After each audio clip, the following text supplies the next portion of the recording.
Hey guys, Arleesha here. Before we start this video, I wanted to officially announce here on the channel that I am currently hosting a charity event called Season of Giving. I'm hoping to make this an annual tradition, and this year we are going to be supporting the National Alliance to End Homelessness. As someone who's personally experienced homelessness as a child, this cause means a lot to me, and there are a couple ways that you can join me in giving. You can either purchase anything from my shop. 100% of the profits from my online shop sales for the month of December will be donated, as well as 100% of the ad revenue from my videos here on YouTube.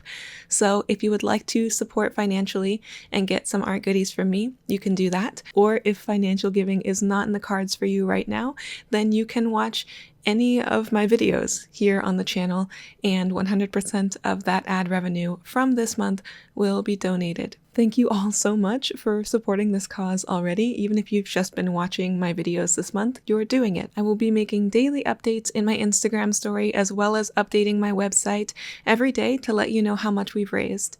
As of the time of recording this voiceover, we've already raised over $1,200 for this cause, and I'm so grateful to each and every one of you. So thank you so much for being a part of this special time with me.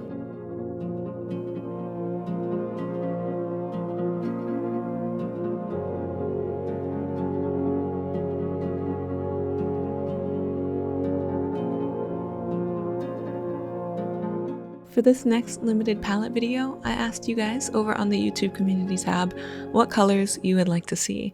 So many of you were really interested in Cobalt Teal, and I'm so glad because it's such a unique blue that I have so many things to say about, and I really wanted to get out my old massive Sennelier set.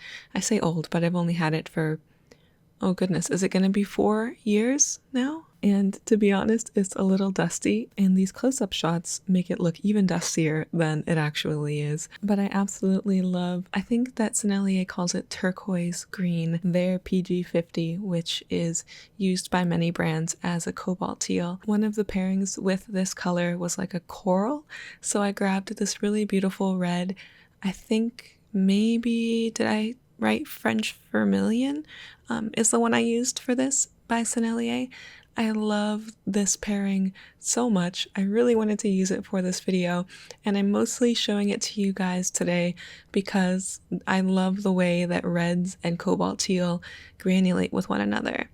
I knew pretty much as soon as I picked these two colors that they actually weren't going to be our pairing for today, because the very first limited palette video we did was very similar to this pairing, but I wanted to show it to you anyway because it's beautiful. One person specifically asked for Caput Mortum, which is, in this case, is PR 101, paired with Cobalt Teal, and I was so excited to try this combination of colors.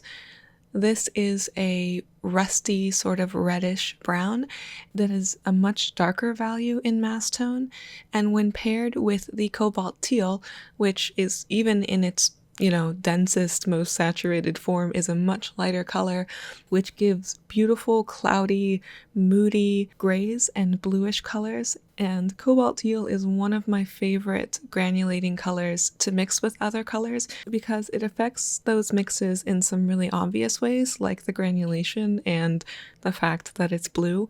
But one of my favorite things that Cobalt Teal does is it makes colors cloudy. So it really, what I mean by that is that it limits the value range. So whatever you mix with this color, it's not going to be able to be as dark as a darker blue like Indian Throne Blue or even French Ultramarine. So it's going to really limit the value range when placed into a limited palette, especially if it's the only blue you have.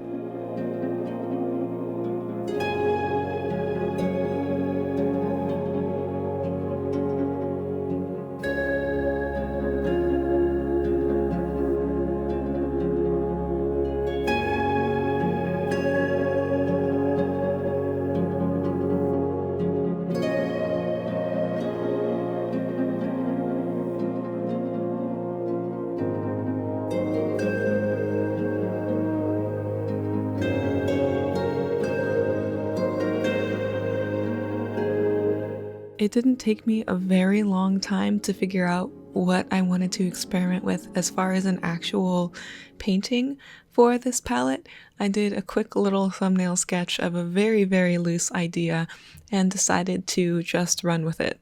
That tends to be my favorite way to approach painting pieces, especially for videos when I'm on a little bit more of a time schedule. I love having the opportunity to just explore a concept, even if the entire painting process is only an hour or something like that. It's so much fun to be able to just sit down and explore that and also get to share it with you guys. It was really interesting working with this PR 101, which also granulates on its own.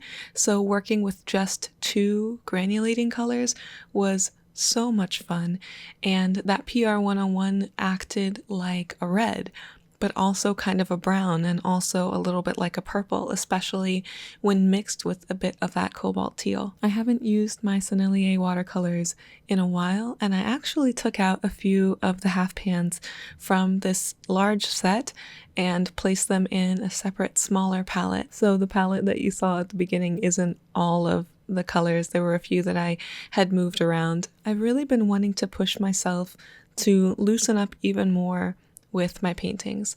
So I feel pretty comfortable with the types of brush strokes that I make, but I've been wanting to allow myself to redefine what a portrait is. So when I think of a watercolor portrait, it has to include all of the elements of the face. At least that's how I had thought about it in the past. And as time goes on, I just want to let go of those strict rules more and more.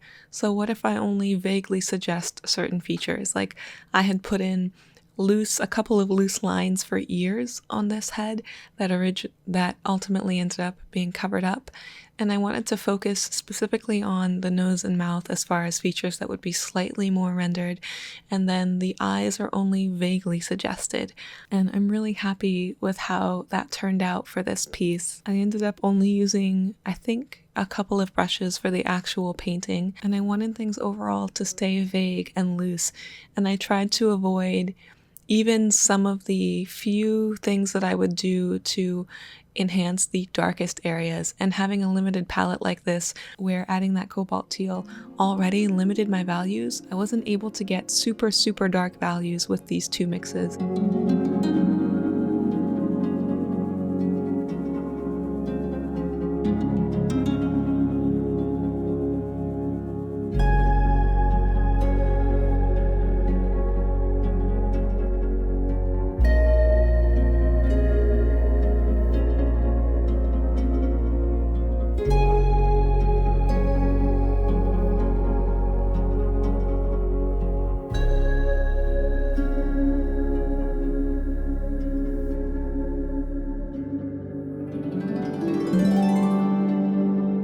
When I came back to this painting the next day, I had the idea of adding black ink around the outside, and I just couldn't get that idea out of my head. And I knew that black Sumi ink was not one of the two colors in this limited color palette, but I really wanted to do it, and I thought that that solid black would really reinforce the limited value range of the face itself. And it's one of those things that some artists that I love have been experimenting with. And, the idea of lots of black ink, and I have been kind of nervous about trying it for myself, and I am so glad that I did it here because it was so much fun laying down that ink.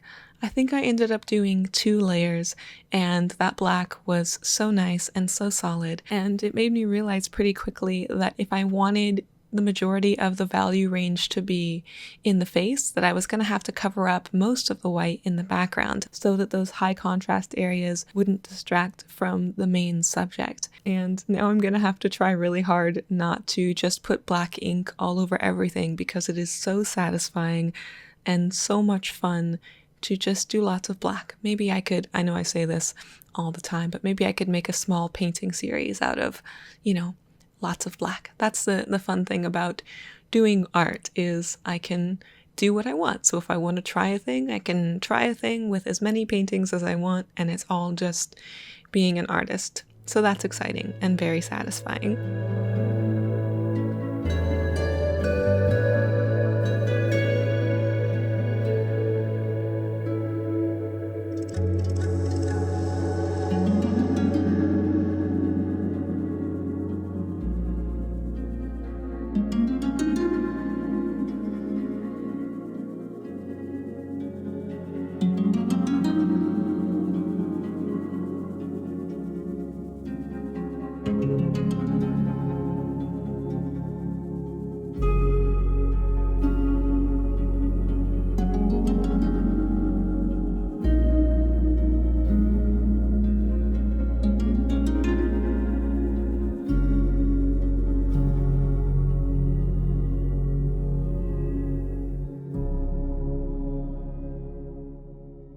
Another addition that I couldn't resist with this painting was splattering on white gouache. The idea of that spontaneous contrast was just something that I couldn't resist, and I knew that my white gouache would dry slightly less opaque than I was putting it on, so I wasn't going to necessarily wreck the value range of the face itself by adding white.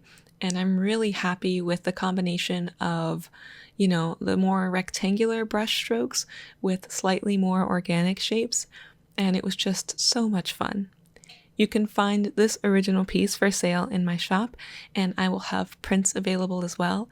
Again, any purchases that are made during the month of December on my shop will benefit the National Alliance to End Homelessness. So if you're interested in this piece or anything else on my shop, you are more than welcome to check that out. Please do let me know what you think of this color combination down in the comments, and you guys have also been really great about tagging me on Instagram whenever you try a limited palette that I have tried, and I love seeing those posts. So if you do try this color combo out, please do let me know over on Instagram, and also let me know if there are any other color combinations that you will like to see. I will definitely be referencing back to the suggestions you've already been giving me, so thank you for those.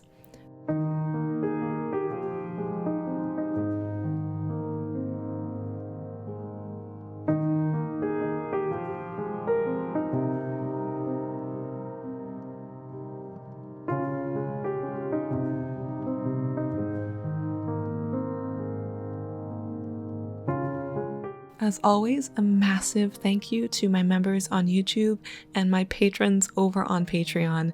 You are doing more than I can say to support me and my family, not just monetarily, but also just your presence and your feedback, and I love getting to create exclusive content for you guys. I hope you have enjoyed this video. Thank you so much for hanging out with me today. You can check out the Season of Giving charity event on my website, and I will see you all maybe next week. Might be taking a break for Christmas time, but either way, I will see you soon. I love you guys. Bye-bye.